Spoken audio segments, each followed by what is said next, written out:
Nei ngoan lograno la da to ko di wije bata gitar ba nyir ba lok nyir mitatin nogi wale logi ba yig nyir ko gen joyin ci pay ben tama min ci kon kap so nyir ke ji whether le dem go ki le dem je ba yig nyir ko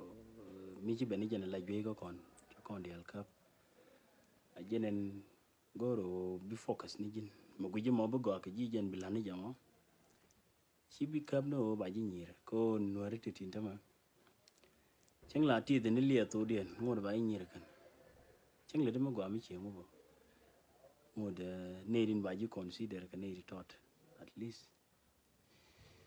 the yig look no matter wo le dem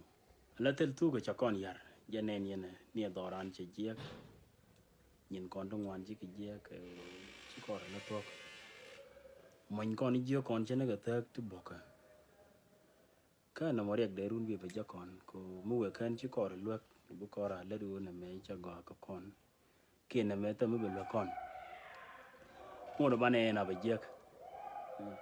so kulo gwani o bana ra la na to bite mu gui kon ai ci bu gwa ko